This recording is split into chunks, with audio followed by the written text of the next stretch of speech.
What's going on, beautiful people? So you've had your tank set up 3 to 4 months. It doesn't quite look as perfect as when you first set it up. What do you need to do to it now to get it back to its former beauty, or to be honest, even better than it was to start with?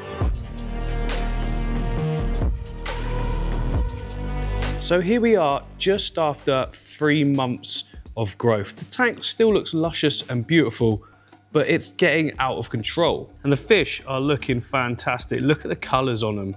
They just pop like crazy. Look at that Bosemani in the middle there. That's the alpha Bosemani. And this is like the Madagascar that's also kind of alpha. Quite often just swimming on his own, and yeah, it looks a little bit lonely, but I guess he's just like in charge and the rest don't get to, yeah, there you go. They don't get too close, you see. But that's about as far as the aggression goes, as far as I've ever seen anyway. We've also got Otto Sinkless for a cleanup crew. We've got a Siamese algae eater. I think there's 2 actually in here. Yeah, there you go. There's the second one, right on cue. And there's also a school of skunk cories. You can just about see one there. There's about 5 or 6, I think, in here, but they only really come to the foreground when they're being fed. And also Venezuelan cories as well. You just see them underneath there. Obviously they feel sheltered and safe. And a Mano shrimp as well. So that is the cleanup crew. Oh, whoa, whoa, whoa, no it's not. We've also got a load of ram's horn and bladder snails as well, as I have in all of my tanks. And we overfeed this tank deliberately because I use this tank here and the one next to it here that's got all my Endler babies in. We use this for growing the population of ram's horn snails.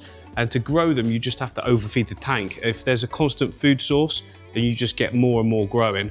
And it just means I can then use them for new setups and put them in new tanks. This one's grown back so nicely since I last did a trim up in all the right places. So I deliberately want to keep this whole middle section open. And it looks so good. We're getting some really good leaves coming back out on the crypts again. You can see they sort of got darker because they had less light. So that's when they had lots of light at the bottom. That's when it got darker, and then the new leaves coming out are where it's light again now. Oh yeah, let's give Timmy some love as well. Hello, buddy. You have been fed already, so don't sit there looking at me like that. I see you've decided to trash some of your tank as well. Decided to rip out some of the stones. That's all right, they're too big for him to be able to swallow. Turtles are a little bit derpy. He's a musk turtle, by the way. They're a little bit derpy, and they will eat rocks that will fit in their mouth. I think it's because they think they're snails or something like that. They've got a nice mist going on there, look at that. Oh, I better take out that one. Don't want that in there. And all the top plants in Timmy's tank have gone absolutely nuts, almost blocking out a lot of the light. But to be honest, it gives it more of a sort of realistic murky feel. Odessa Barb's still doing great. Females are looking very plump there actually. There could be some more babies on the way. Do not eat them this time. But they're just so tasty. Oh yes. Now obviously I have got a lot of tanks in my studio. So rather than going around all of them every sort of day doing work, I wait for one of them to get completely out of control, and then I just do like a big hack back. So what I'm going to be doing in this video is the sort of thing that you might do as well, because who's got the time, you know? Like to be constantly doing things to your aquarium. I mean, normally that is the case when you first set them up, because you're like really excited and you want to do lots of things.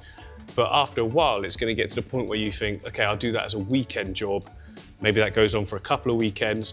If it's set up correctly, there's no harm in doing that at all. And when I say set up correctly, what I mean is the substrate system. I'll overlay some footage of how I did this one. Some decent lighting, not necessarily expensive, but of a high enough value that it's gonna like actually let the plants grow. And also plants, if you're doing a planted tank. I mean, if you're not doing a planted tank, then there really isn't a huge amount of maintenance. For instance, my Mabuda tank here has been set up for over a week now, and I've not done a single thing to it since I filled it up with water. And to be honest, it's pretty much going to be the case over the next few weeks as well. So yeah, hardscape only tanks are a lot easier to look after, provided you've got the lighting levels set right. And by right, I mean you're not constantly blasting it with light, causing algae to grow everywhere. So the first thing we need to do is take a look at the whole situation and just determine what is wrong, if there is anything wrong. Now in this case, I think there is. Most obvious being the plants just creeping right into the foreground. As I knew would happen, this is dwarf sage. It sends out runners. As you can see, each plant is connected by these sort of, normally they stay underneath the sand, but when it's as fine as it is in the foreground here, you find the runners loop over on the surface and then like the plant re-roots. Now this is the easiest fix of them all because it's a case of getting your hands in, pulling them up, It will disturb the sand a little bit, but in this case, there's nothing under the sand at all. And the roots are actually getting all of their nutrients from the back section and just sort of sending it all out further. Obviously, there'll be a little bit of nutrients in just the pure sand from the waste of the fish and bits of food that are collected in there. But the majority of it's still coming from the back. So it's just a case of ripping it up and taking it back to the source. So that's an easy fix. I'm noticing the background is just almost pitch black back there. And that is because if we come over the top, you can see all of the sage at the back has grown to the surface and is looping over. So they call it dwarf sage, but you give it enough time and it's not so dwarf anymore.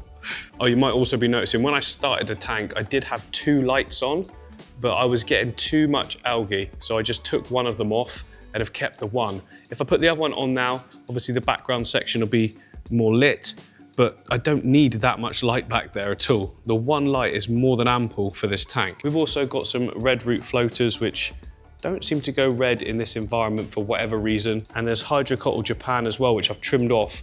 It's floated up here and just sort of got entangled, which is nice. I can use that in other tanks. And inside the tank, some of the stem plants, we've got Rotala green here. That's all grown to the surface. Again, needs trimming back. The ferns are all looking pretty good, to be honest. A little bit of hydrocotyle Japan again creeping, but it's such a small, fine sort of detail plant that I don't mind that creeping wherever it wants, to be honest, as long as it doesn't go completely crazy. A bit like on this tank here opposite, this was going even more nuts. I took out a load of it and it's already growing back. So it does grow fast, but it's very beautiful and it gives such a natural vibe. The other thing that needs doing is a glass scraping. It's not too bad. It might be hard to focus on it, but I think the snails keep it down pretty well. But if we come around to the side, you can sort of see there's a haze over the front of the glass. Nothing too dramatic, but it will look extra crisp when that's gone. And when you get into the realms of the Amazon puffer aquarium like you see in here, it is even easier. There is a lot of plants in this tank and a low amount of stocking, which means that I've only set this up like 2 weeks ago now, and it's absolutely perfect. There's not even any algae in there. I mean, decent cleanup crew as well. Obviously the filter was already running on the tank previous, but to be honest, even if it wasn't, it was a new filter and everything was brand new. With this amount of plants in here and such a low level of stocking, it's very unlikely that you're going to run into any problems, but that doesn't mean you don't test. This is why I say you need a test kit. There's loads of people obviously that will always comment and say, I've been doing fish keeping for 20 years and I've never had a test kit. Well, that's great for you, but I mean, I'd rather just not take the risk. But I mean, the usual sign that there's something wrong is like fish gasping, it tends to be. Like if there's ammonia, they go to the surface and they're like gasping. Nothing like that. I don't see that at all anymore, but then, you know, I am experienced with doing this lots and lots over the years now. But if I was to see it, the first thing I'd be doing is testing the water. Well, I'd take a sample, to be honest, and then I'll just take the water down straight away and just put fresh in. And the reason I'd take the sample is because I do want to know what was going on. I mean, most of the time a water change will clear whatever it is, but you still need to sort of have some sort of information just so you know for like next time. And if you can't afford the really expensive water testing kits, then at least just get the little strips that you can dip in and give you some sort of idea of what's going on. I mean, personally, I would just get the more expensive one because it lasts a long, long time, but I know that not everyone can afford that. So the strips are still a very good option. They still give you an indication of what's going on. How cool is this though? The Monte Carlo got ripped up from the cories. I don't think I planted it deep enough. But all of the hydrocotyle Japan is all spreading everywhere and that looks so good. Really adds to the sense of scale of this tank because I was going for like a deep forest. And I think we've achieved that because you can come right in looking at the back. The stem plants, the green stem plants at the back, that's Rotala green growing really nicely as well. And on that side, the fish absolutely loving it. La la la la la la la. That's what they're in my head. La la la la, that's what they're doing. Yeah. Such a great start. This is one of my favorite builds I think I've ever done, just to look at and the process of creating itself. So fun to do, and it's even more fun watching it now. And what else is great is it looks like I've completely eradicated any duckweed in this tank. Let me say that and then just spot a piece. No, I can't see any anywhere. Also got this surface skimmer over here, which I've opened up. I've cut out some of the slots in it to make sure that anything like that just goes straight down and just gets locked in there, which I can then clean out afterwards. So duckweed gone, yes. So yeah, another tank that I'm just gonna be able to sit back now and enjoy as it matures, or until I strip it down and redo it again.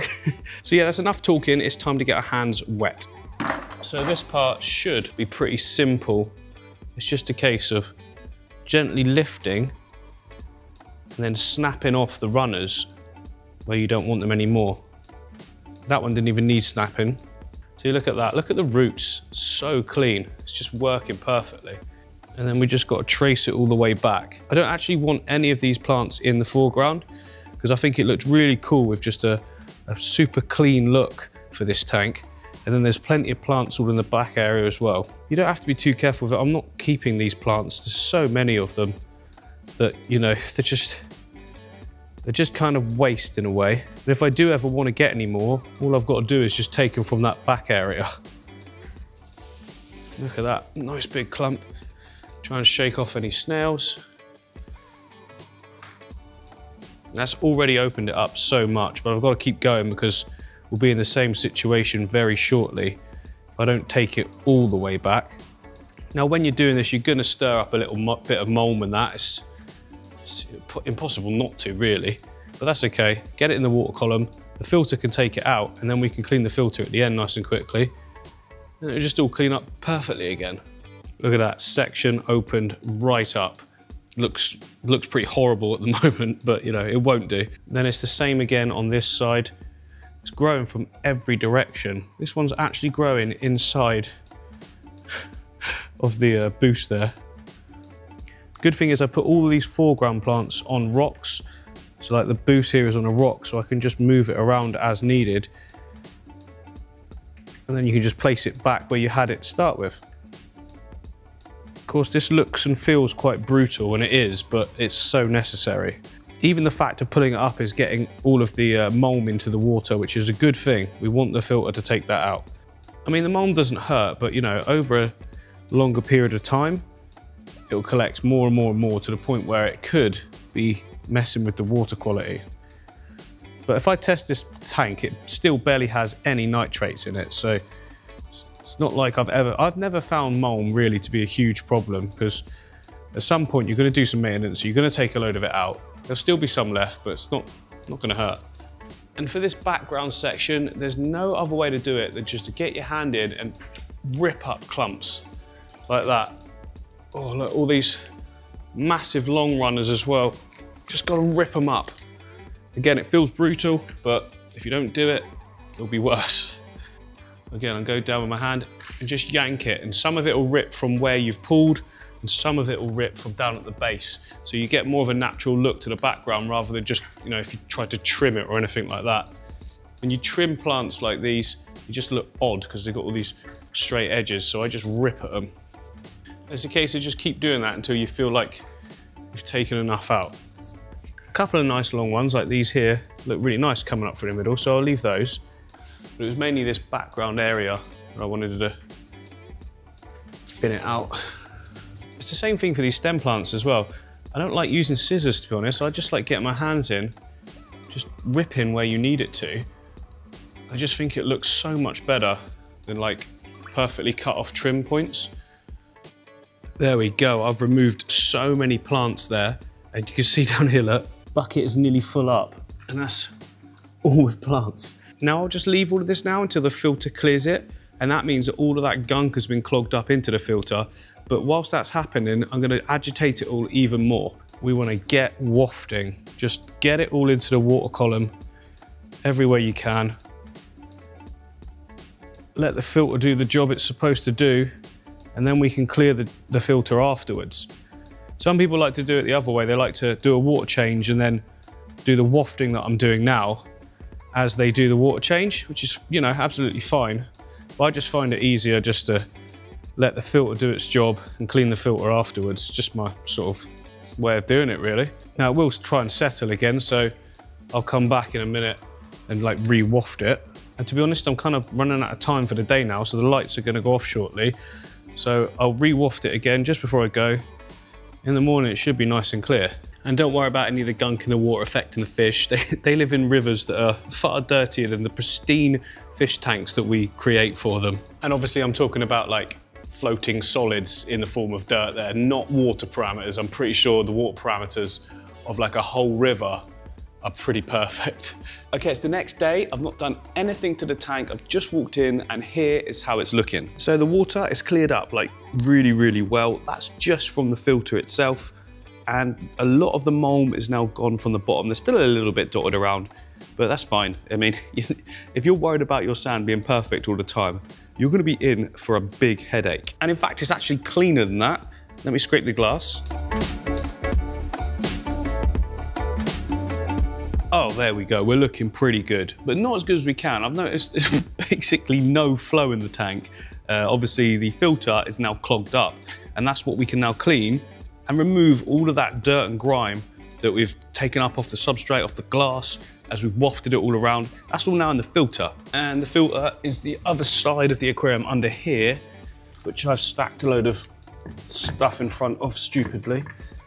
Oh, she's a big one. I forgot, actually. I used the Biomaster 850, yeah, on this one. I don't know why, because it doesn't need a thing that big.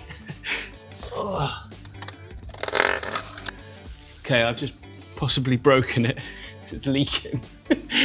I know what I did. I sort of half opened one of these bits and it was just like draining the tank and overflowing. It's my fault. Okay, this will be interesting to see how clogged up it is. Okay, I've got a bucket of tank water. Now, I've never cleaned this out since I set this tank up, so be interested to see how dirty the pre-filter is.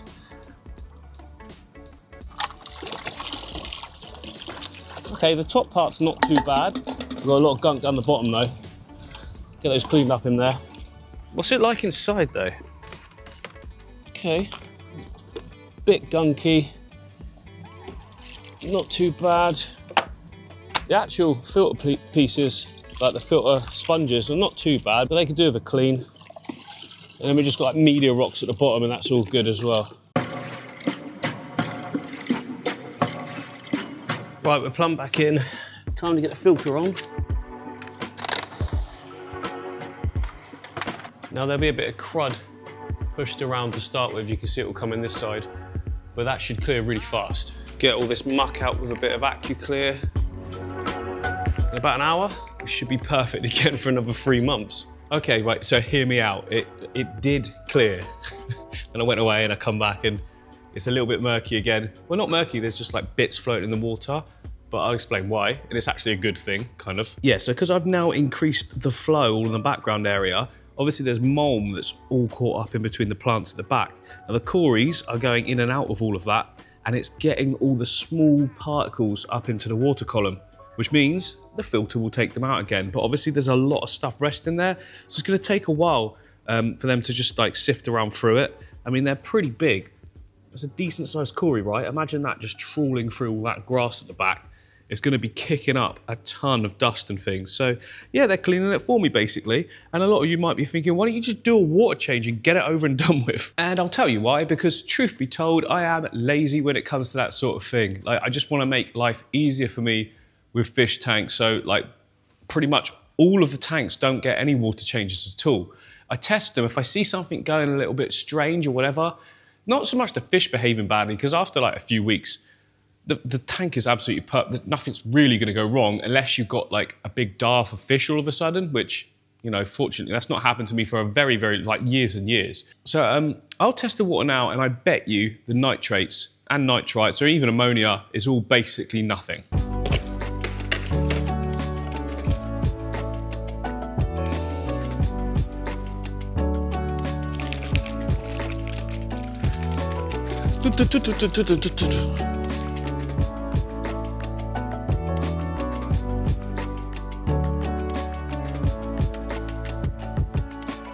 Okay, there we go. So looking at the chart, it looks like pH is about 6.8. There's no ammonia, there's no nitrate, or very, very little. And to be honest, I'm probably gonna have to start dosing a bit more in this tank.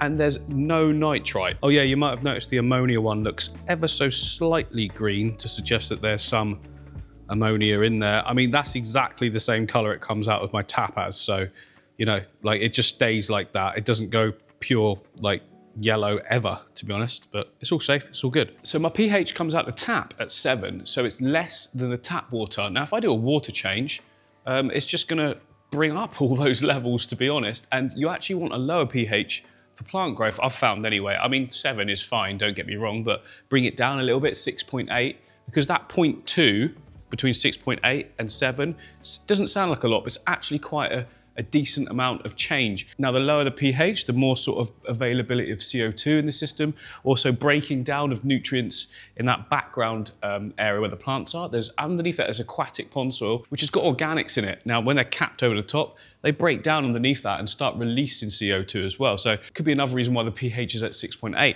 Plus, we've got all that wood in there as well. So in this instance, for me, look, there's no reason to be doing a water change. Just doesn't make sense. You can probably see I've topped up the water a little bit. To be honest, that's a little bit too high. I'll take some out because the rainbow fish can jump, so I normally take it down a little bit less than that. I'll scoop some out. But overall, tank is doing great. 3 months, no water change, and very easy to sort of fix any issues, to be honest. Now, saying that, this works for my planted aquariums with deep substrates, like at the back. At the front, it doesn't look like it's a deep substrate because that's just a choice that I make for aesthetic reasons. But at the back, there's always a good amount of substrate, and there's all sorts of like scientific-y things going on in that section. A little bit different in a tank like I've just set up here for the Mabunas, the Mabuna Mountain. There's a full build video, is the last video by the way, so if you've not seen it. But these guys' tank is very different because there's nothing underneath that sand. It's just decorative, and there's rocks. There's no wood, there's no plants. So it could be that there's a build-up in here of nitrite, nitrate, everything like that. And because I only set it up a few days ago, it's a good idea to test every day with a tank like this just to make sure everything's all right. Now, there was a filter in the setup before I broke it down, and it's the same one that's back on here. So everything should be good in the canister. So hopefully that means that all the values are good, but it might not be. I find that a planted tank doesn't need anything like the amount of observation and testing and things like that. But a tank like this, especially when you've just set it up like I have, even though it's got that mature filter in it, still needs checking. There we go, look. So pH is 7. Or it's probably slightly above, actually. It's a little bit darker. That makes sense because the cereal stone will cause the pH to rise slightly. But that, again, that's good. That's good for these fish. They like a slightly higher pH, even though, to be honest, they're all captive bred, these ones, and they would have been bred in a probably neutral water anyway. But doesn't mean they won't like it more. Ammonia, nothing going on there. Nitrite, nothing going on there, as you'd expect with a filter that's mature. And then nitrate, there's actually more than in my planted tank. And again, that makes sense because we're feeding the fish, they're pooping lots, and there isn't a load of plants using it up. It does mean we might get some algae, but you know, I'll keep an eye on that. Hopefully the filter, which is a big one, yes, an Oase Biomaster 850, once it adapts, is more than capable of accounting for the amount of food and waste and lack of plants using it up, because the tank before had some plants in it. All right, they were slow growing, but they still would have been using nitrates. And I had floating plants as well. So see how this tank goes. That's what I mean. This takes a lot more monitoring, even though there's less going on than I find a planted tank. So let's address the lack of nitrates in the tank with some leaf zone. Always measure out your leaf zone. And now the plants will just continue growing extra healthy, keeping the water quality amazing, and keeping my maintenance down to a minimum, as I like it. And look, I know some of the proper sort of aquascaping channels will say like the maintenance is a relaxing thing and it's a process to be enjoyed. I don't like it, I don't enjoy it, but I do enjoy the end result of it. So that's why I do it, because now I can sit back and really enjoy the tank and also take pride in people looking at it afterwards. I'm all about how it looks after you've done the work rather than the process of doing it. I don't know, just different personality, I guess. Except for when I'm setting up the tank, I really, really like that process, but the maintenance itself, as minimal as possible, please. And what I've learned with the 8-foot is actually really interesting. I was a little bit worried, actually, I said this before, when I set this tank up, of how much work it would be, but obviously it makes sense. The larger volume of water, the more stable the parameters, the more room for pollution meaning waste from the fish, and the more room for plants to counteract that as well. So this tank has been probably the easiest tank I've ever set up. One thing that you do get though with an increase in volume for more plants is insanely fast growth. I'm not even running the CO2 on this tank anymore. I've stopped it just because it grows too fast. Yeah, look at this myophyllum that Ty gave me. It's coming all the way across. Possibly one of the fastest growing plants I've ever experienced. Up there with Limnophila siciliflora for sure. I need this whole section to be trimmed out, to be honest. Take them right back down and then I'll stick a few more over on this side just to fill in that gap there. But it does look fantastic. One thing that I would probably consider on this one, which is now, what, 4 months old, is doing a nice big water change. Now, I don't do water changes unless they're needed, but I'm noticing now that that wood has tanned the water quite a bit. There's a sort of a slight hint of a yellowy murk to it all. Yeah, you can see it much more, look, when we look down the side of the aquarium. But I mean, we all know the parameters are going to be absolutely spot on. Look at the size of the angelfish now. They're growing so fast in this tank. I don't know whether it's the increased water volume, meaning less of the growth inhibiting like hormone, and whether that is a thing or not, I don't know. But I have heard people say that. It could just be down to the fact that there's loads and loads of food that goes into this tank when we're feeding, because there's a lot of fish. And ultimately, the fastest and biggest fish are going to get up their fair share, aren't they? Or more than their fair share, to be honest. But yeah, everything's just going great in this tank. Let's break it down. No, not yet, but it won't be too long. I've got other ideas for this tank, other plans, but not just yet. We'll enjoy it for a little bit more. So real time, like, how long did that take me? I don't know why I said it like that. It took about 20 minutes for all the work there, really, ripping the plants up, scraping the glass, wafting some stuff around. I mean, that was 20 minutes at a leisurely pace as well. Or leisurely, sorry. So what's the point of this video? I guess what I'm saying is, like, if this is the first time you've seen me, then, you know, stick around or go back through and have a look at some of the builds, because you can have beautiful planted tanks and you don't have to dedicate tons and tons of time to them. Because what I experience quite regularly is when people say, oh, what do you do? And I explain, you know, I make videos for YouTube. Oh, what do you make? Or for YouTube, I say it's aquariums. And then they say, oh, I used to have an aquarium, but I just got fed up with cleaning it. That is like always the most common conversation I have with people that don't know about fish tanks. And I'm like, really? Oh, you're just not setting it up right. So like, if you are still interested, normally they are. They actually liked having fish and having tanks. They just didn't like the maintenance because, let's face it, 99, no, that's too much. 90? Let's just make up some random figures. 90% of people do not want to clean tanks. The majority of people that want fish tanks are not massive extreme hobbyists like us. They just want something that looks good in their home. And if they could to pay a subscription, it would just be like that something comes, fixes it, and it just stays looking good all the time. Now, I'm not quite at that point where, you know, you could just leave it for 2 years and it stays pristine, because obviously there's trimming and stuff like that and the things you've seen there. But in 3 months, 20 minutes work, I'd say that's pretty good. Like, surely everyone, even a non-hobbyist, could dedicate a little bit of time to that, to have something looking beautiful for 3 months. Anyway, I hope you liked and enjoyed this video. Oh, by the way, I'm trying to get to 1 million subscribers. We're not far off. So if you haven't subscribed, please click it. See you later.